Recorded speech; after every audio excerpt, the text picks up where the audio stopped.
Matapos tumalbog ang mga bala mula sa Fishman, ang halimaw ay nagsimulang umatake sa dalawang mga natitirang clone ni Sangwoo. Ang Fishman ay may hawak na isang uri ng mahiwagang espada, na nagpapahintulot sa halimaw na lumakas sa pamamagitan ng pagsipsip ng dugo. May napansin si Sangwoo na bagamat tumalbog ang mga bala dito, ang isang bala ay talagang nag-iwan ng bahagyang sugat, na nag-udyok sa kanya na utusan ng kanyang mga clone na puntiryahin ang partikular na bahaging iyon. Ang mga clone at ang Fishman ay may matinding labanan, kung saan ang magkabilang panig ay tumanggap ng malalaking pinsala.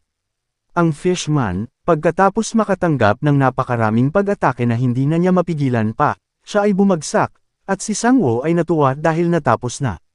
Ngunit hindi pa ito tapos. Nang saglit niyang iniwan ang tingin dito, nawala ang Fishman, at ang madugong bakas ng paa nito ay palatandaan na papunta na ito sa portal pabalik sa Earth. Lumipat ang eksena sa kabilang panig sa labas ng portal, kung saan ang mga personnel ng hunting grounds, kasama si Kang, ay naghihintay para sa dalawang clone ni Sangwoo na makabalik, at sa matataas na level ng hunters upang tulungang talunin ang Fishman. Nakita ng mga personnel ng hunting grounds ang halimaw na tumatakbo palabas ng portal at sila ay nagpaputok, ngunit sa kasamaang palad, ang halimaw ay nakalabas na sa portal. Ang isa sa mga natitirang clone ni Sangwoo ay ibinato ang kanyang dagger sa halimaw, ngunit ito ay tumalbog lamang. Na parang bagay na tila wala ng pag-asa, ang tunay na Sangwoo ay lumapit at kinuha ang dagger sa ere, at sinaksak ang ulo ng Fishman, at namatay ito. Ang eksena ay lumipat sa isang Hunter Association official na sinasabi na nakarating na siya sa hunting grounds kung saan natagpuan ang Fishman. Laking gulat niya nang makitang napatay na ang Fishman, at mas nagulat siya nang marinig na isang F-class hunter ang pumatay dito. Napansin niya na ang lahat ng mga pag-atake ni Sangwoo ay nakatuon sa isang sugat, na nagpahiwatig na iyon ang ginawa niyang malaking damage sa D-class na halimaw. Bilang isang F-class hunter, napaisip siya kung paano naging mahusay sa pagbaril si Sangwoo sa gumagalaw na target, at inilagay si Sangwoo sa kanyang radar. Pagkatapos, ang Hunter Association Hunter ay pumasok sa portal upang tingnan kung mayroon pang masasamang halimaw, na nagtatapos na ang enkwentro dito. Si Sangwoo, pagkatapos talunin ang Fishman, ay nag-level up ng mataas, at nakakuha siya ng ilang bagong skill tulad ng sprinting skill, shooting skill, regeneration skill, at isang smite skill. Ang kanyang mga clone ay nakikita niyang malubha ngunit gumagaling na sila ng mabuti, at ipinaliwanag niya na mayroon siyang cooldown para sa pagpapatawag sa kanila upang pagalingin ang kanilang mga pinsala, kaya pinili niyang hintayin ito. Napansin ni Sangwoo na may ilang mga item ang nalaglag mula sa pagkatalo ng Fishman, kabilang ang maikling espada na hawak ng halimaw, na kayang sumipsip ng dugo para lumakas. Ngunit ang isa pang item ay nahulog kasama nito, ito ay isang mababang uri ng hiyas, pero inaakala ito ni Sangwoo na ito ay isang rare item, na naging dahilan upang magkaroon siya ng mataas na pananabik. Ngunit sinabi sa kanya ni Kang, na isa lamang itong mababang uri ng item at may potensyal itong magkaroon ng mga nakakapinsalang epekto, kabilang dito na ang user ay may posibilidad na maging isang halimaw. Tandaan ang item na ito ay hindi magagamit sa ibang pagkakataon. Pagkatapos makipag-usap kay Kang, umuwi na si Sangwoo kasama ang kanyang dalawang malubhang nasaktang clone, at pagka-uwi ay muling ipinatawag niya ang kanyang pangatlong clone at inutusan itong magpatuloy sa pag-ehersisyo habang ang iba ay nagpapahinga. Si Sangwoo, pagkatapos makapag-ayos sa kanyang sarili, binuksan niya ang maikling espada na nakuha niya mula sa Fishman, at biglang naalala ang sinabi ni Kang tungkol sa kung paano ito maaaring isang isinumpang bagay, na katulad ng hiyas. Inutusan niya ang kanyang clone na kunin ito para sa kanyang kaligtasan, at inalam niya ito sa pamamagitan ng kanyang familiar skill na sinasabing may sumpa ito, na mag-uudyok sa user na mapatay dahil sa pagbibigay ng maraming dugo sa espada. Pero mukhang hindi ito masyadong aalahanan ni Sangwoo, dahil ang kanyang mga clone ay hindi naaapektuhan ng sumpa. Pagkatapos ng mga bagay-bagay, muli niyang pinag-aralan ang kanyang mana breathing skills at inaalala na dapat siyang bumalik sa paaralan bukas. Ang eksena ay lumipat kay Sangwoo na naglalakad sa mga pasilyo ng kanyang unibersidad, patungo sa kanyang klase. Sa huli ay naalala niya kung paanong wala siyang gaanong kaibigan, dahil walang kumakausap sa kanya noon. Pero sa sandaling pumasok na siya sa silid-aralan, nakilala niya ang isa sa kanyang mga kaibigan sa gym, si Kim Jong-do. Bahagya silang nagbibiroan, at napansin nilang lahat ng estudyante sa klase ay nagbubulungan kung gaano kalaki ang pinagbago ni Sangwoo, at ang ilan ay gustong makipag-blind date sa kanya. Napakaswerteng lalaki. Hindi talaga naniniwala si Sangwoo na nagbago siya ng sobra at tinanong si Kim kung talagang nagbago ba siya, na sinagot ni Kim, sa tingin ko hindi ka makikilala ng mga magulang mo, na nagpapaalala kay Sangwoo na pinaplanong niyang umuwi sa kanila. Nag-usap sila ng ilang sandali at pagkatapos, inanyayahan ni Kim si Sangwoo na uminom kasama ang iba pang mga estudyante, ngunit tumanggi si Sangwoo, na nagpapaliwanag na nagkaroon siya ng isang appointment, na labis na ikinadismaya ni Kim. Ang eksena ay lumipat muli sa punong tanggapan ng World Hunter Association, kung saan ipinaliwanag nila kung paano hinulaan ng isang oracle, ang isang sakuna na lumitaw ang creation ng isang portal at pagsalakay ng daan-daang halimaw sa Earth. Idinitalye pa nila na maaaring mangyari ang kaganapan sa susunod na 2 araw, at ang pinaghihinalaang lokasyon nito ay ang South Korea. Ang nakakatakot sa bagay na ito ay ang mga halimaw na inaasahang lalabas dito ay mga A-rank class, ibig sabihin, ang buong South Korea ay maaaring masira kapag hindi sila lumikas kaagad. Kung iaayon sa kanilang pananaw, ang pinakamataas na rank na kayang labanan ng militar ay nasa D-rank, kaya, hunters ang tanging opsyon na mayroon sila upang labanan ang sakuna na ito. At dahil dun, isang pulong ang ginawa upang ipatawag ang lahat, at ang pinakamalaking guild sa bansa ay nalikha. Si Park Won-tae ang guild master ng rank number 3 guild sa bansa, at makikita siyang nakikipag-usap kay Han Miho, ang guild master ng YOLO Guild. Ang YOLO Guild ay ang rank number 6 na guild sa bansa, at makikita silang naglalakad papunta sa meeting room. Pumasok sila sa meeting room at makikita ang taong kinasusuklaman ng lahat, ang rank number 1 guild master sa bansa, si Shin Hye-sung. Si Shin ay patuloy sa pangungutya at pang-osar kay Park Won-tae tungkol sa tila na bigong misyon ng kanilang guild sa pangangaso, na nagudyok sa lahat ng nasa silid na makaramdam ng hindi pagkakomportable.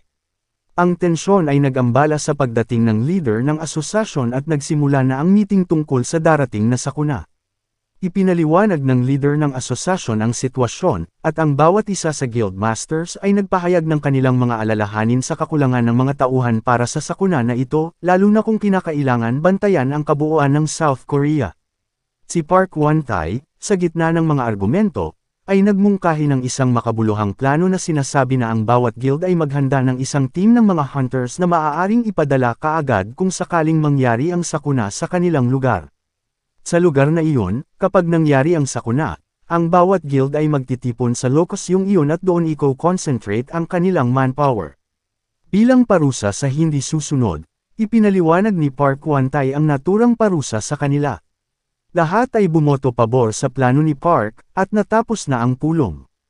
Si Sangwoo ay nakikitang tapos na sa kanyang mga klase at masaya sa kung gaano ito kabilis. Ngunit habang naglalakad siya pauwi, nakasalubong niya ang isang estudyante, si Hae-young, na nagpapaliwanag sa isang estranghero na gustong makuha ang kanyang number, at sinabi niyang mayroon na siyang boyfriend. Nagkataon na nakita ni Hae-young na dumaan si Sangwoo at ginamit niya ang pagkakataong ito para magpanggap na boyfriend niya si Sangwoo, na ikinaiinis naman ni Sangwoo. Gumana ang plano, at lumipas ang ilang minuto, lumipat ang eksena sa pag-uusap ni Sangwoo at Hae-young tungkol sa kung bakit siya naroon sa lugar nung umpisa. At habang sila ay pauwi na, si Sangwoo ay nakatanggap ng mensahe mula kay Kang, na nagpapaalam sa kanya na ang kanyang sweldo para sa pangangaso sa Fishman ay pumasok na. Nakita niya ang 50 milyong won sa kanyang bank account, ito ay katumbas ng 40,000 dolyar, at sinabi kay Hae-young na sila ay kakain ng masarap ngayong gabi. Tinupad niya ang kanyang pangako dati, na lalabas sila para maghapunan, at tumungo sila sa isang Korean barbecue restaurant. Kumain sila ng maraming mamahaling karne ng baka sa restaurant, at mukhang nagkakasiyahan sila. Ngunit ang mga bagay na tila maganda sa ngayon ay napalitan, biglang ang lahat ng mga electronic device, kabilang na ang kanilang mga telepono at ang mga TV ng restaurant, ay nagpakita ng isang emergency broadcast notice na nagpapayo sa lahat na ito'y patungkol sa paparating na pagsalakay ng halimaw, na nag-udyok sa lahat na lumikas kaagad. 3 sa mga kaibigan ni Sangwoo, kasama si Kim ay makikitang naglalakad sa kaparehong Korean restaurant barbecue place kung saan naruroon sina Sangwoo at Hae-young. Ang kanyang mga kaibigan ay nagpakita ng kanilang pagkadismaya tungkol sa kung paano umayaw si Sang-woo sa plano nila, dahil sa posibleng may kikitain siyang importante. At sa hindi inaasahan, talagang napaka-importante ang kanyang kikitain.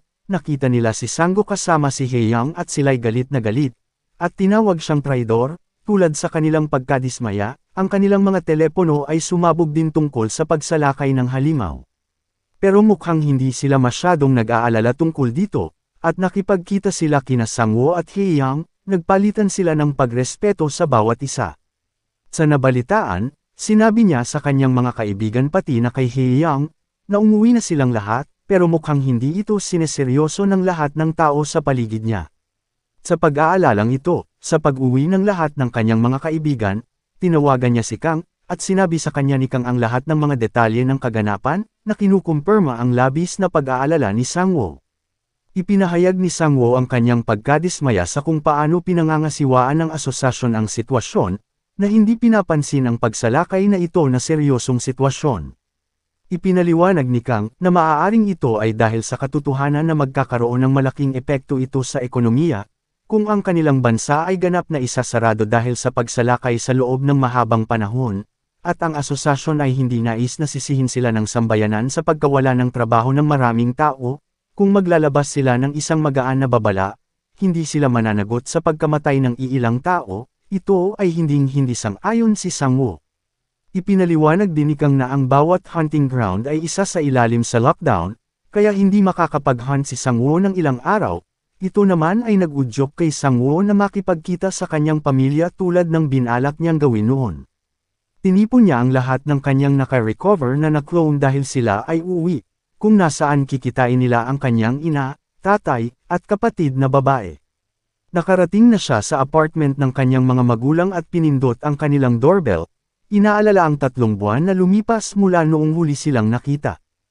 Pinuksan ng kanyang ina ang pinto, at sa hula ni Kim Jong-doo, lahat ng miyembro ng kanyang pamilya ay hindi siya nakikilala kahit kaunti.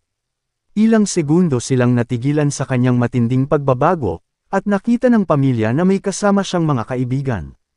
Ngunit kailangang ipaliwanag ni Sang-woo sa kanila na hindi naman ito kanyang mga kaibigan, kundi ay mga clone niya.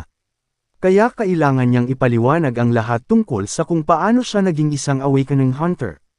Ipinahayag ng kanyang ina ang kanyang mga alalahanin tungkol sa mga panganib ng pagiging isang hunter, pero tiniyak niya sa kanyang ina na walang panganib dahil sa likas na katangian niya at husay. Ipinahayag din ni Sang-woo ang kanyang mga alalahanin tungkol sa paparating na pagsalakay ng mga halimaw, kung bakit hindi pa sila lumilikas sa evacuation center. Ipinaliwanag ng kanyang ama na kailangan pa niyang magtrabaho para matustusan ang pamilya, at hindi nila kayang manatili sa evacuation, sa paniniwalang hindi naman ganoon kaseryoso ang sitwasyon. Pero sa kaibuturan, alam ni Sang-woo ang pinsalang matatamo sa pagsalakay ng mga halimaw na ito, kaya't upang hindi mag-alala, nagpasya siyang manatili sa kanila pansamantala. Lumipat ang eksena, ang pamilya ay naghahanda sa hapunan, at inilabas ni Sang-woo ang natitirang mamahaling Korean beef na nakuha niya sa restaurant, na ikinagulat ng kanyang pamilya. Masaya siyang tumambay at kumain muli ng hapunan kasama ang kanyang pamilya at iniisip sa sarili na dapat ay bumisita siya ng mas maaga, upang makita ang kanilang mabuti at masaya na pamilya. Ngunit nang magsisimula na sana silang kumain, sumabog ang apartment. Pinuksan ni Sang-woo ang kanyang mga mata ngunit madilim, at nakita ang kanyang buong pamilya na nakahandusay sa sahig. Nakita niya na ang apartment ay nagkakagulo, at nakita niya ang isang kakilakilabot na bilang ng mga halimaw na lumalabas mula sa portal, na nangyari na lumitaw sa tabi mismo ng kanilang apartment.